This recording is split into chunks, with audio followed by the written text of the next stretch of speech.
pagi, sahabat Uang Anda, apa kabar? Berjumpa kembali dengan saya Rina Dewi Lina dalam program Uang Anda hari ini. Program pendidikan finansial ini merupakan persembahan Citi PK dan Citi Foundation bagi Anda semua. Sahabat Uang Anda, saat ini beragam produk investasi telah banyak bermunculan di Indonesia. Anda bisa memilih produk investasi yang sesuai dengan keinginan dan portofolio keuangan Anda. Salah satu produk investasi yang paling banyak diminati adalah reksadana. Mengapa?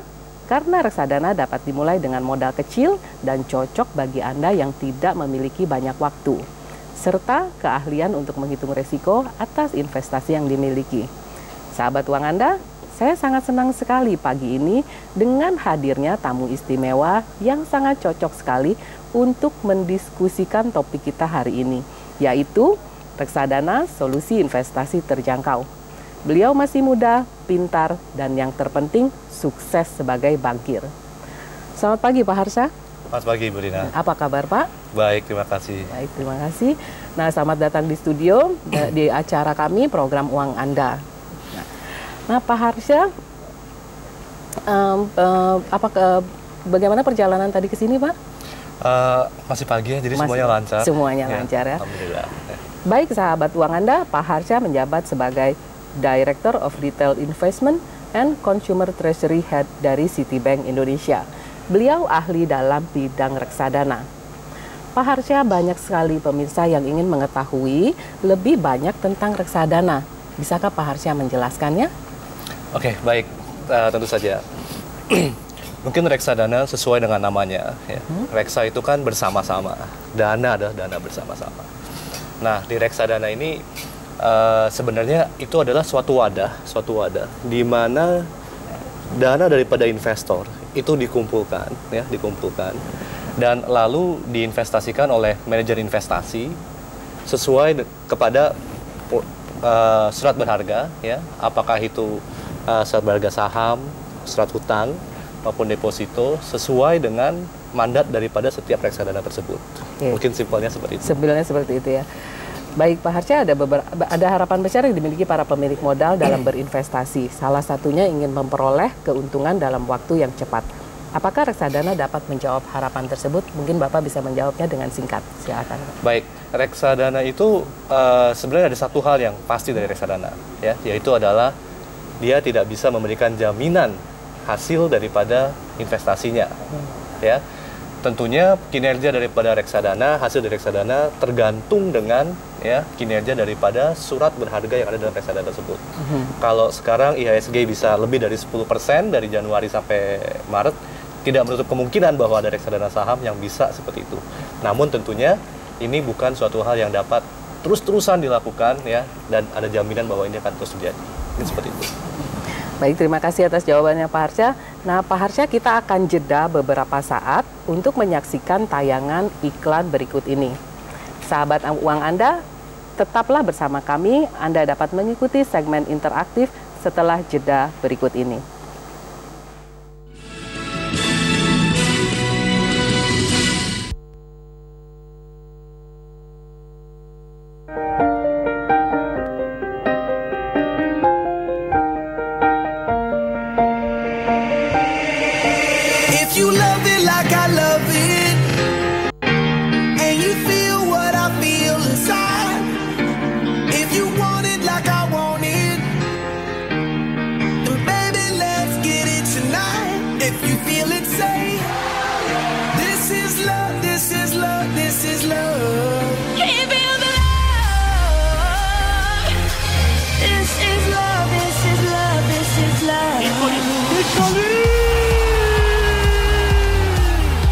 Skill individu, strategi, tiktak dengan ragam intriknya, gol-gol indah pun tercipta.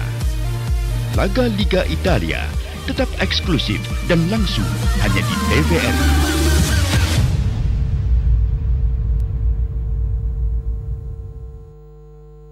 Kalau masalah adalah tantangan, maka dia bergairah untuk mengatasi. Kalau masalah adalah beban, dia akan diam. Nah ini terus apa kelanjutannya gimana nih? Jadilah hakim yang baik, yang kalau di luar sidang dia ada di dalam ruangan membaca kasus-kasus, lihat locus tempus delictinya. Pancasila itu sebenarnya sudah siap untuk global. Misalkan seorang anggota DPR, kalau memang dia Kampung Empat Pilar, setiap Jumat pukul 14, hanya di TVRI, saluran pemersatu bangsa.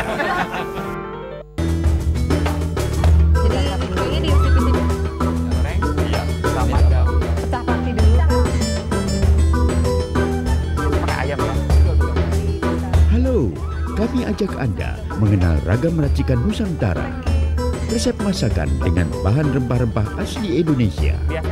Kuliner Nusantara, Senin hingga Jumat pukul 11.30, hanya di TVRI, saluran pemersatu bangsa.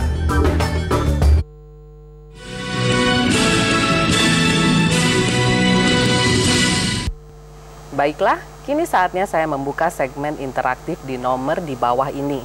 Bagi Anda yang berhasil masuk ke line interaktif, mohon mengecilkan volume suara televisi Anda, serta tidak menyebutkan nama produk atau perusahaan. Dan langsung ke pertanyaan, untuk memberi kesempatan bagi penelpon lainnya.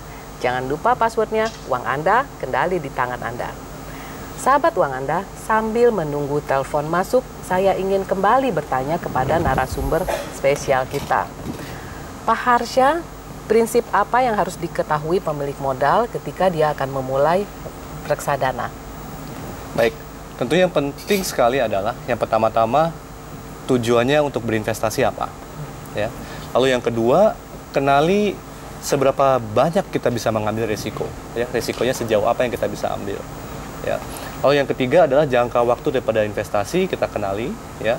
Dan lalu pilihlah manajer investasi, bank kustodi dan maupun reksadana yang legal, ya, yang sudah terdaftar di Bapepam, bisa dicek di www.bapepam.go.id, ya. Dan dari sana kita pilihlah reksadana yang cocok sesuai dengan jangka waktu dan profil risiko. Mungkin seperti itu. Oke, berarti bank kastedi itu yang dimaksud adalah mungkin bank penitipan ya Pak ya? Betul, bank penitipan. Nah Pak Harsha, banyak pemirsa yang tidak mengetahui tentang pilihan yang ada dalam dalam reksadana. Bisa Bapak jelaskan beberapa pilihan di dalam reksadana?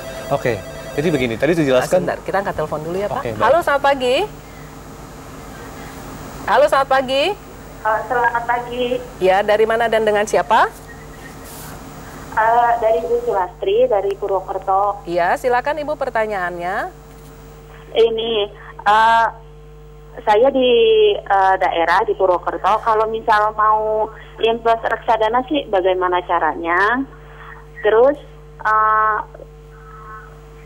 ya sudah itu aja deh. Iya baik, terima kasih Ibu Sulastri atas pertanyaannya. Terima kasih. Silakan Pak Harsha dijawab. Baik, terima kasih Ibu Sulastri. Pertama-tama tentunya kita harus mencari agen penjual efek reksadana yang ada di daerah Ibu, ya. Untuk di Purwokerto, ya, kita bisa mencari mungkin ada bank-bank yang menjual efek reksadana ini, ya. Dan daftar daripada bank-bank yang menjual efek reksadana ini juga bisa dicek di website Bapepam, ya, siapa saja apart-apart yang sudah terdaftar. Dan jika memang cabang tersebut ada, bank tersebut memiliki cabang di Purwokerto, Ibu bisa menghubungi bank tersebut, cabang daripada bank tersebut. Mungkin seperti itu. Baik, terima kasih jawabannya. Nah, kita akan kembali lagi nih Pak. Tadi Bapak bisa menjelaskan beberapa pilihan di reksadana. Tadi sudah saya jelaskan ya bahwa tergantung dengan profil risiko, ya, kemampuan kita mengambil risiko dan juga jangka waktunya. Nah, sebenarnya seperti ini. Jika memang profil risiko kita tinggi, bisa masuk ke dalam produk yang disebut sebagai reksadana saham. Dengan namanya sendiri, reksadana saham tentunya akan berinvestasi di surat berharga saham, ya. Dan produk ini biasanya lebih berfluktuasi, ya, dan cocok untuk jangka panjang. Satu, lalu ada lagi reksadana pendapatan tetap, di mana dia berinvestasi ke dalam surat berharga, yaitu adalah surat hutang. Nah, ini tentunya tidak sefluktuasi reksadana saham, ya, mungkin untuk yang jangka yang lebih pendek daripada reksadana saham. Untuk yang menengahnya ada campuran daripada saham maupun obligasi, surat hutang, yang disebut juga sebagai reksadana campuran. Untuk yang sangat pendek, untuk jangka waktu yang sangat pendek, ada reksadana pasar uang. Dia berinvestasi ke dalam surat berharga yang berjangka pendek ataupun mungkin pada produk pasar uang seperti deposito, seperti itu. Ya, baik nih Pak Harsha, sambil menunggu telepon masuk, tadi kalau boleh dijelaskan lagi sedikit saja tentang profil resiko. Mungkin sahabat uang Anda masih belum terlalu paham dengan yang disebut profil resiko. Profil resiko ini sangat menarik ya, karena memang begini, dari segi teorinya adalah semakin panjang kebutuhan yang jangka waktu investasi kita, teorinya kita bisa mengambil resiko lebih. Namun pada prakteknya tetap aja ada faktor psikologis. Artinya bagaimana? Artinya psikologis ini adalah seberapa nyaman kita ya setiap malamnya ketika mau tidur, ketika kita tahu bahwa marketnya sedang turun, ya harga pasar atau harga nilai aktiva bersih daripada reksadana tersebut sedang turun. Seberapa nyaman kita? Nah, itu yang menurut saya lebih penting ya daripada cuman jangka waktu investasi ya. Itu seperti itu. Halo, selamat pagi uang Anda. Ya, pagi. Selamat pagi. Dari mana dan dengan siapa? Uang Anda kendali di uang Anda. Iya. Dari mana dan dengan siapa, Pak? Dari Surabaya, Pak Mas Yudi. Pak Mas Yudi, silakan pertanyaannya. Ya, pertanyaannya cuma sederhana aja. Bagaimana kalau kita berinvestasi lewat reksadana asuransi? Ya, itu aja. Terima kasih. Silakan, Pak. Baik, terima kasih Pak Mas Budi ya. Berinvestasi melalui reksadana yang ada asuransinya, mungkin unit link seperti itu ya Pak ya. Nah, mungkin hal ini memang unit link itu bisa dianggap sebagai suatu hal yang ceritanya 2 in 1 ya. Kita berinvestasi namun juga ada proteksinya ya. Nah, memberikan manfaat yang berbeda ya, manfaat tambahan daripada unit link ini tentunya disesuaikan dengan kebutuhan daripada investor sendiri ya. Kalau butuh proteksi dan juga investasi, unit link bisa dipertimbangkan ya, karena dia memang satu produk tapi dapat dua-duanya ya. Berbeda dengan reksadana, tentunya memang khusus untuk investasi ya, dan unsur proteksinya dengan reksadana harus dicari dari produk asuransi yang lainnya, mungkin seperti itu Pak. Baik, terima kasih atas jawabannya Pak Harsha. Nah, kalau kita lihat kira-kira di investasi reksadana ini ada resiko nggak nih Pak sebenarnya? Oh, tentu saja. Resiko daripada produk reksadana ya, yang pertama-tama tentunya adalah risiko pasar. Ya, risiko pasar dalam arti kata begini, jika reksadana tersebut berinvestasi ke dalam efek atau surat berharga saham gitu ya, tergantung dengan nilai saham yang bisa naik turun ya. Satu tentunya adalah tadi risiko pasar. Kedua, ada juga risiko kredit. Dalam arti kata kalau reksadana tersebut berinvestasi dalam surat hutang dan terjadi gagal bayar terhadap surat hutang tersebut, tentunya nilai aktiva bersih daripada si reksadana tersebut juga akan terimbas gitu ya. Ada juga risiko likuiditas jika misalnya misalkan pasarnya sedang disuspend gitu ya. Mungkin tahun 2008 kita pernah mengalami seperti itu ya. Nah, itu atau juga ada kondisi kahar seperti itu. Jadi mungkin itu adalah beberapa risiko yang bisa muncul dari reksadana. Baik, terima kasih atas penjelasannya. Satu lagi nih yang suka ditanyain sama para sahabat uang Anda, itu gimana caranya supaya kita tidak terjebak dengan reksadana bodong? Baik, ya reksadana bodong kita hindari ya, tentunya kita tidak pengen masuk ke dalam jebakan itu. Tentunya yang sangat-sangat mudah di sini adalah kita sangat bersyukur transparansi daripada informasi sekarang sudah sangat tinggi ya. Kita bisa masuk ke dalam websitenya Bapepam ya. Dari situ bisa dilihat reksadana apa saja yang terdaftar ya di Bapepam ya. Dan juga menjadi investasi yang terdaftar dan juga bank penitipan terdaftar. Nah, yang disitulah yang reksadana yang resmi. Seperti itu. Halo, selamat pagi. Teleponnya terputus ternyata. Kita lanjutkan saja ya Pak. Kira-kira kalau di reksadana itu mau investasi ada biaya-biaya nggak yang harus kita keluarkan? Baik. Biaya-biaya yang biasanya keluar itu adalah biaya-biaya transaksi. Jadi kayak biaya membeli unit penyertaan. Jadi ketika investor membeli produk reksadana, dia membayarkan, dia menyertakan dananya. Dari dana tersebut dia mendapatkan unit penyertaan. Nah, biaya transaksi itulah yang kita sebut sebagai subscription fee atau biaya pembelian, dan juga biaya penjualan kembali ketika kita ingin menjual reksadananya. Nah, biasanya itulah biaya-biaya yang investor harus keluarkan, ya.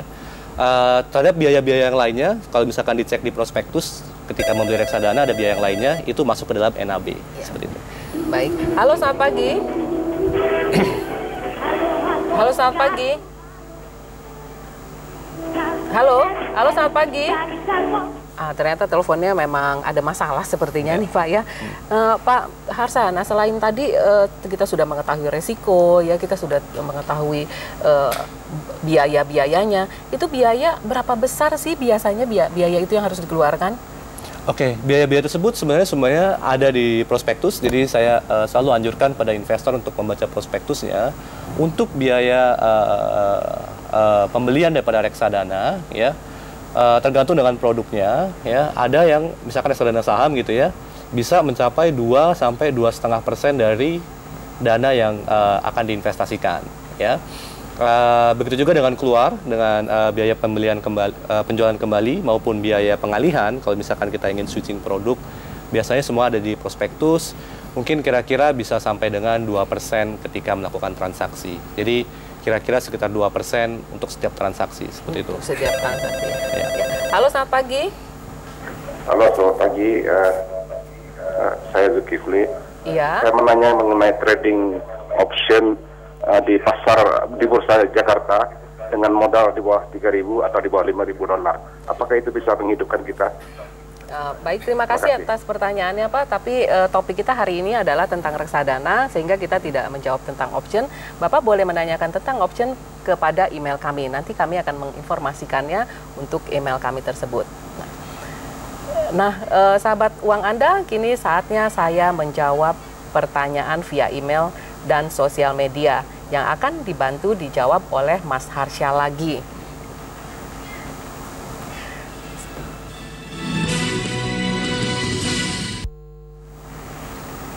Sahabat uang Anda, bagi yang belum berhasil masuk ke line telepon, sampaikan permasalahan finansial Anda melalui email kami di info@uanganda.or.id. Email pertama yang akan saya bacakan datangnya dari wanita di Banten. Pertanyaannya, Bu Rina, usia saya 34 tahun, menikah, mempunyai 1 orang putri, usia 5 tahun.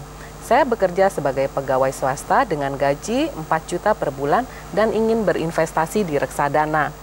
Nah, kira-kira produk reksadana apa yang tepat untuk saya? Silakan Pak Harsha untuk membantu menjawabnya. Baik, terima kasih. Sebenarnya untuk hal ini adalah yang penting mesti ditanyakan adalah kita berinvestasi untuk apa. Jika misalkan kita berinvestasi untuk dana pensiun misalnya, gitu ya, yang kebetulan dari email ini masih jauh ya jangka waktunya ya, mungkin reksadana saham bisa diperhitungkan untuk menjadi suatu instrumen investasi untuk mempersiapkan dana pensiun. Dan juga kalau misalkan tadi disebutkan bahwa putrinya masih 5 tahun umurnya ya Bu ya? Masih. Nah, ketika dengan untuk umur putrinya masih 5 tahun, putra atau putrinya 5 tahun, jika kita mempersiapkan dia untuk dana kuliah, bisa juga menggunakan reksadana saham. Karena dana kuliahnya masih jauh ya, masih sekitar 13 tahun lagi gitu, mungkin 12-13 tahun lagi. Tapi kalau misalkan kita ngomongin bahwa kita akan berinvestasi untuk sekolah si putra atau putri buat masuk SD, ya, ada baiknya untuk masuk ke dalam reksadana yang risikonya lebih kecil, mungkin reksadana pasar uang, karena untuk SD-nya sudah tinggal 1,5 atau bahkan 2 tahun lagi, mungkin seperti itu. Masa yang lebih pendek berarti resikonya harus lebih rendah gitu ya Pak ya. Betul, Bu. Nah, masih ada lagi nih pertanyaan dari Twitter yang datangnya dari Lulu. Pertanyaannya, saya ingin mempersiapkan pendidikan anak. Mana yang lebih baik, dana pendidikan atau reksadana pendidikan? Silakan Pak Harsha. Oke, baik, terima kasih Bu Lulu. Sebenarnya gini, tentang masalah itu mana yang lebih baik, itu tergantung tentunya dengan yang pertama-tama adalah ya ketersediaan dana yang sekarang bagaimana. Ya, dana yang ada sekarang. Yang kedua tentunya jangka waktu daripada investasinya, dan yang ketiga yang sangat penting tentunya tadi profil resiko daripada kita yang mempersiapkan dananya. Sebenarnya contohnya seperti ini. Kalau misalkan dananya memang sudah besar, ya, sudah ada, sudah siap buat masuk, ya. Sebenarnya masuk instrumen deposito saja sudah cukup, nggak usah masuk reksadana, ya kan? Duitnya sudah ada anyway. Kalau duitnya mungkin, kalau dananya mungkin ya hampir mencapai daripada targetnya. Saya rasa kayak produk seperti asuransi pendidikan gitu ya, bisa suatu hal yang dipertimbangkan juga, ya. Karena apa? Karena asuransi pendidikan kan jumlah uangnya yang keluar sudah jelas berapa, preminya juga berapa, ya kan? Terjadilah di sini transfer risiko, ya.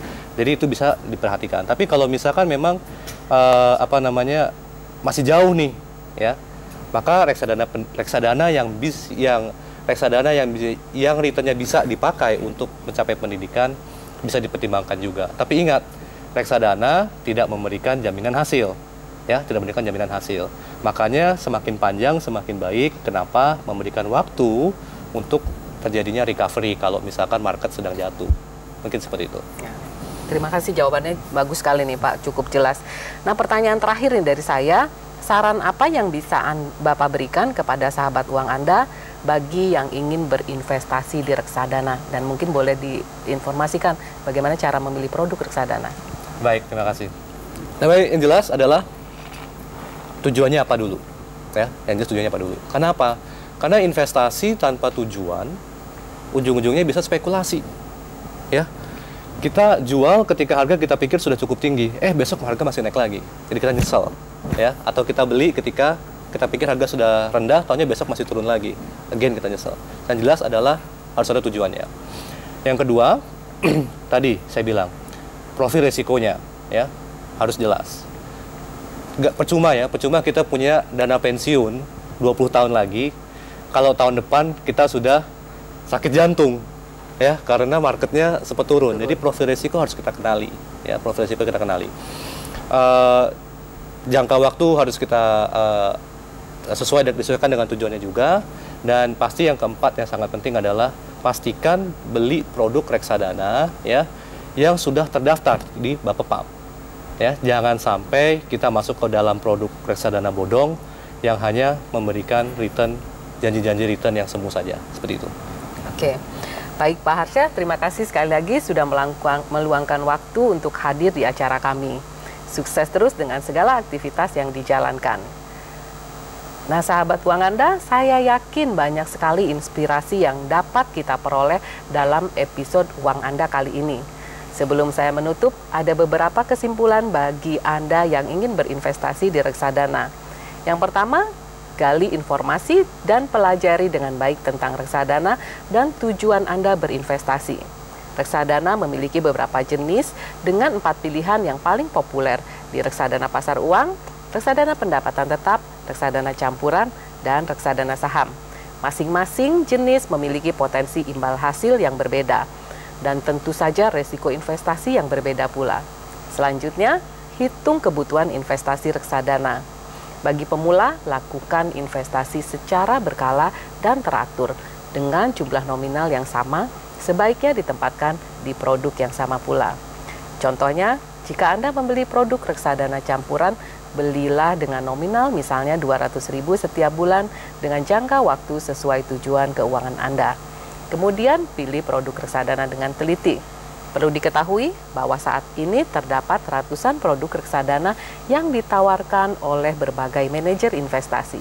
Anda harus membaca prospektus yang berisi kebijakan investasi produk reksadana yang diincar, dan siapa manajer investasi yang meracik dana kelolaan, serta fund fact sheet yang menginformasikan penempatan dana kelolaan hasil investasi secara historis. Juga tentang perbandingan imbal hasil dari produk sejenis. Pilih juga reksadana yang secara konsisten memberikan imbal hasil selama kurun waktu setidaknya 3 tahun terakhir. Dan keempat, beli reksadana melalui agen penjual atau langsung ke manajer investasi. Pilih cara yang memberi kemudahan untuk pembelian Anda. Yang terakhir, monitor terus investasi reksadana Anda secara berkala.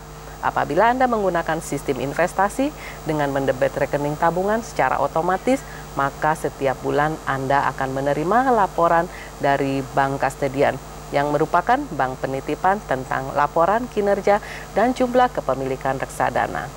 Evaluasilah setidaknya 6 bulan sekali. Apakah investasi Anda berjalan sesuai dengan rencana? Kami menerima pertanyaan, kritik, maupun saran dari semua sahabat uang Anda. Silakan kirim ke alamat email kami di info@uanganda.or.id atau bergabung dengan grup Uang Anda dengan like Facebook page di alamat Uang Anda. Anda juga dapat follow kami di Twitter di @uanganda. Bagi Anda yang mengirimkan pertanyaan paling menarik, akan kami kirimkan paket buku panduan pendidikan finansial persembahan Siti Peka dan Siti Foundation. Saya Rina Dewi Lina dan Bapak Harsha Prasetyo mohon diri. Sampai jumpa lagi di hari dan jam yang sama, hanya di TVRI. Uang Anda, kendali di tangan Anda.